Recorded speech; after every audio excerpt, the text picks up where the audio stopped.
Hi, this is needlepointers.com. How would you like to make this quick and easy table runner in less than an hour? Some people can even make it in 15 minutes, but with some of the options that I have, it will probably take you a little bit longer. It consists of sewing 4 straight seams, and that is basically it. So it's really quick and easy to make, even if you're not an experienced sewer. So this is the first one that I made, and to make this table runner you need 2 fabrics that go together. So we have these 2 fabrics, and to finish you can use little buttons, or you could even just tack it down, or we can top stitch along here. There's quite a few different options there, but I use these little bead buttons to hold it together. And I'm going to make another one and show you how to make it with these 2 fabrics. This is going to be the inside, the middle fabric on the top, and this will be the contrasting fabric on the back. The other thing I'm going to do is, I think I'd like to make the contrasting fabric a little bit smaller, or the feature fabric a little smaller, so that this will wrap around a little bit more. So I have these 2 fabrics, and I'm going to go over to the cutting mat and show you how to cut them. Okay, so this is the back fabric and the fabric that wraps around to the front. That fabric, you want to cut it with the fabric by 18 inches. So my first step here is to lay the fabric down on my cutting mat, and I have the folded edge lined up with one of the lines on my mat. And I'm going to square up the side by putting my ruler on here and lining it up with the edge of the fabric. And then I'm just going to cut a little sliver off the side.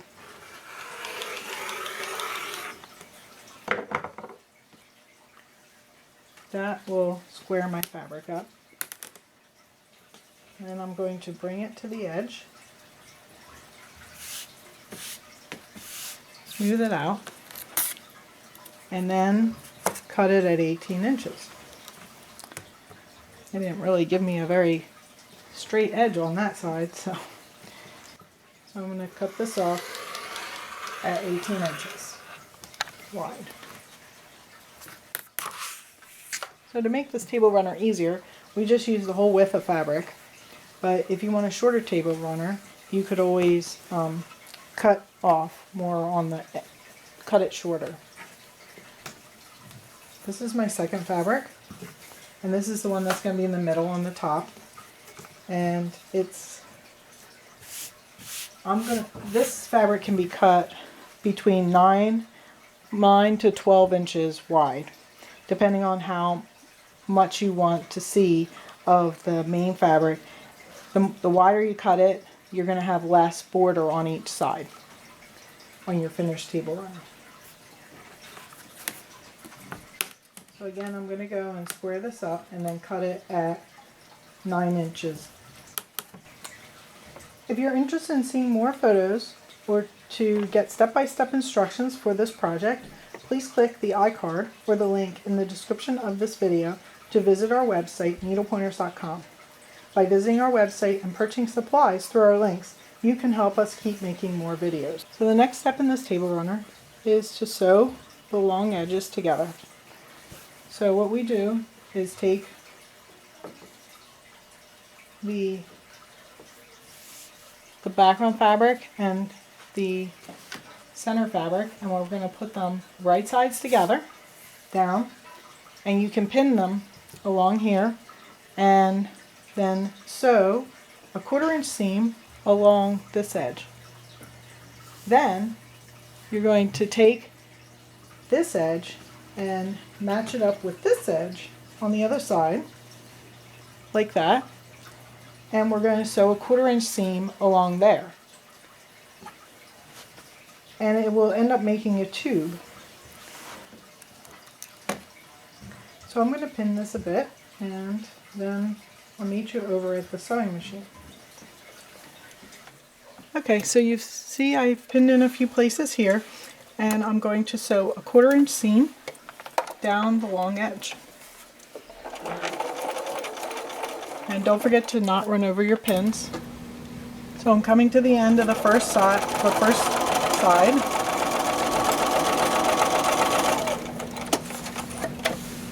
and I've already pinned the other side here. So now I got it flattened out.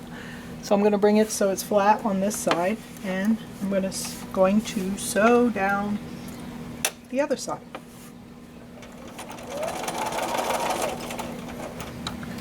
Okay, so you can see now I have these 2 seams sewn, and the next thing I'm going to do is cut off the selvages because I didn't cut those off earlier. And at that time, you might want to decide to make your table runner shorter if you want. The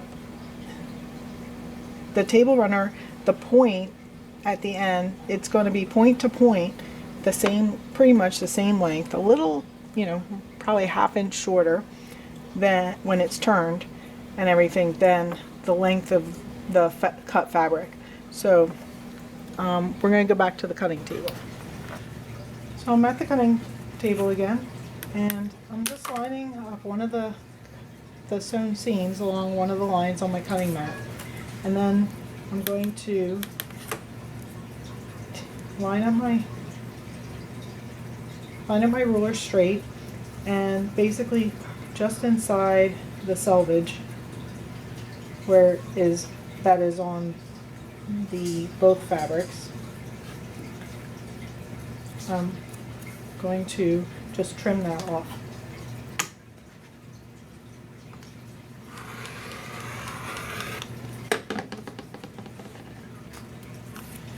And then go to the other end and do the same thing. I have those 2 sides cut off now. And the next step is to iron this. Iron the seams open. So here I am at the ironing board, and I'm going to iron the 2 seams that I sewed open, so they'll be nice and flat. You could probably iron them to one side or the other also. So now I have both seams pressed open.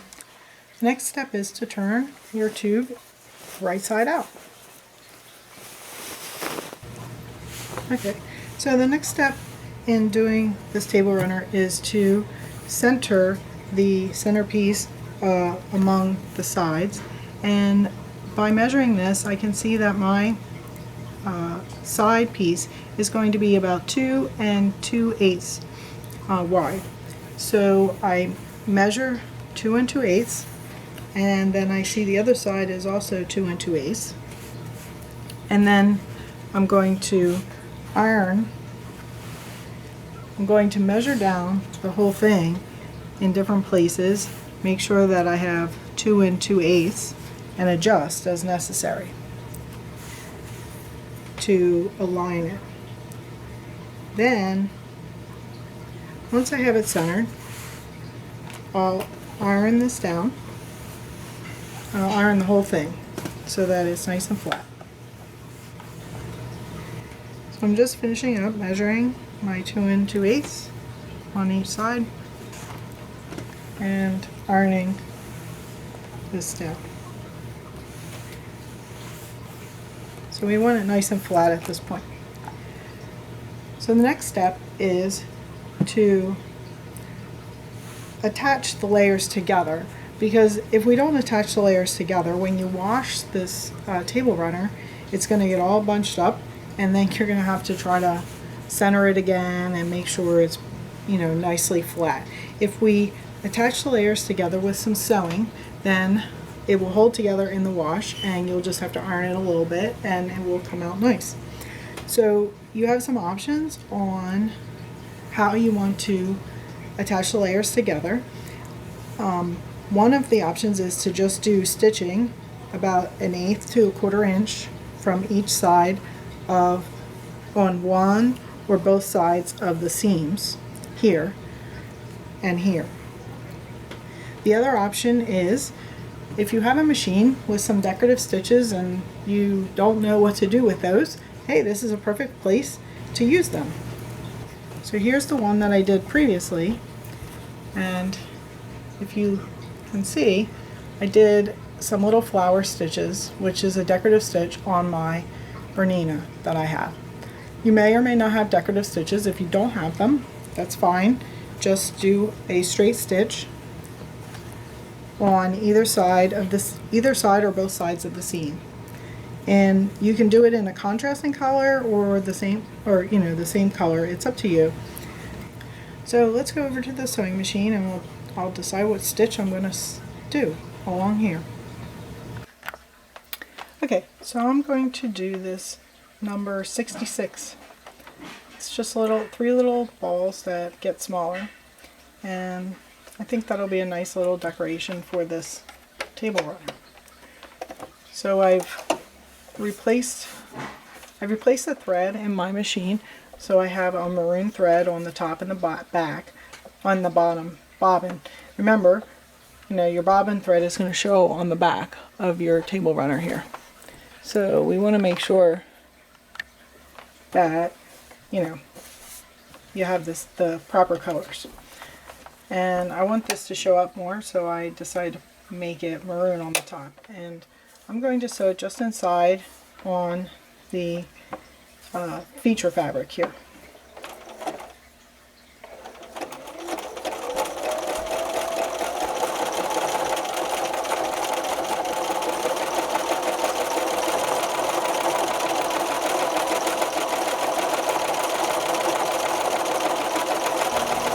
So as you can see, I finished stitching the decorative stitch along each side. Now, you have lots of options with your decorative stitch. You can put the decorative stitch in the middle over here, or just on the inside over here. You could put other stitches across the middle. If you want to, you could even, run straight lines, or you could do cross hatches across the whole thing. There's many options with this table runner. So you can do as little as just stitching straight stitches down the sides to hold it together, or do whole quilting stitches on here. So you can decide what you'd like to do, and you can do that. I'd like to say, if you have a blog or a website, we would appreciate it if you can put a link to our project page on needlepointers.com on your blog or website. If your site is crafting related, let us know and we can put a reciprocal link back to your site. So let's continue with this project.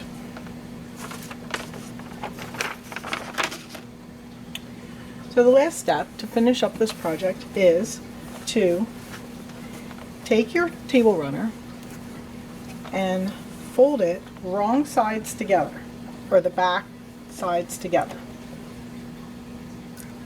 Align the edge.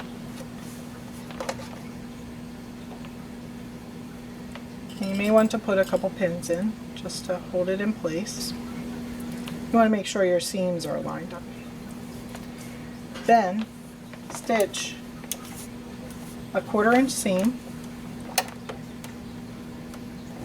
down this edge and so I can see my focus fabric here. Oops. And remember to reset your machine back to a straight stitch, as I was forgetting. I'm back stitching here.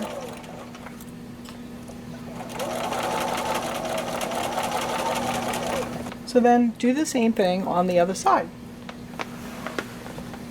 Okay, so we're on the last steps of this table runner. How exciting.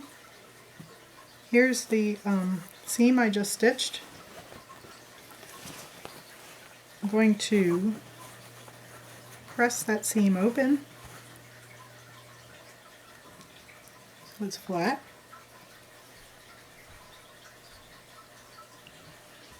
It's a little challenging here because the fabric bunches up a little. Just press it as best as you can,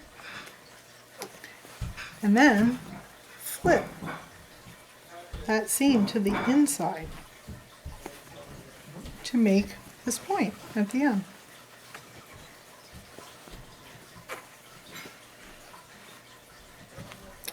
And then I have this stick for pushing, so I'm going to push out the point nicely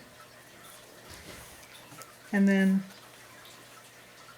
have it laying flat like this and iron it nice and flat. Do the same on the other side.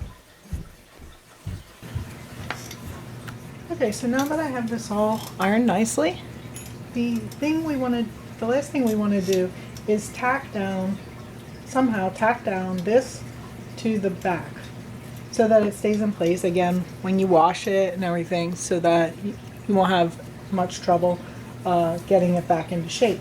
So if you don't want to put an embellishment here, you could always just put a few stitches here, around in this area to tack down this to the back, to the backing. Your other idea is to put an embellishment there. So I just have some few things. You can put a button, either, a big button or another button, or even a button with a smaller button with four holes in it. These don't all match this table runner, but they're just ideas. Another thing you could do is put a yo-yo here, but of course this one doesn't match the fabric. This is just a yo-yo I had made. So that, you could put a yo-yo here in coordinating fabric. You could also put little bows, again, if it was coordinating fabric. This one doesn't really match my fabric, but it's a little bow. And this is the yo-yo. And the buttons. So, and I found I had these little bells, and I thought that would be cute.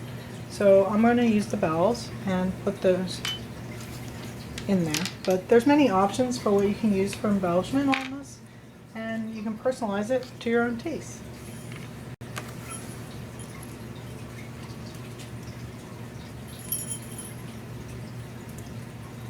So, to sew on a button or this bell, I just go through from the back with a thread on a needle.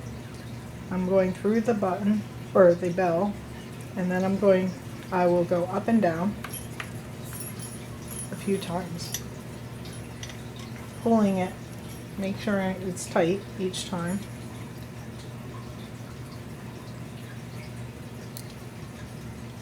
Here we go, up and down.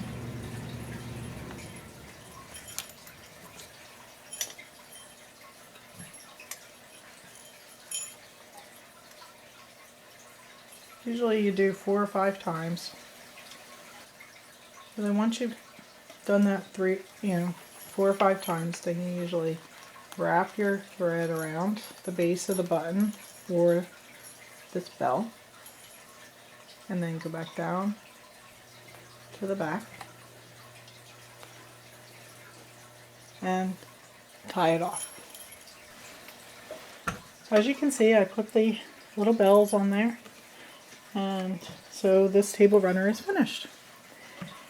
You can make this table runner in less than an hour, even less time if you don't put fancy stitching on here. If you just do top stitching or like a single line stitch around, it would go much quicker. But it's billed as a 15-minute or 10-minute table runner. But I found the fastest I did this without doing the extra stitching and just turning it, I did get it done in 15 minutes. But if you're going to put on the fancy stitching or even do top stitching on it, it's going to take you probably at least a half an hour to an hour. But that's still really quick for a table runner, and they turn out real cute. I hope you enjoyed learning how to make this project. You can keep up with us by subscribing to our YouTube channel and following us on Facebook, Twitter, Pinterest, or Google+.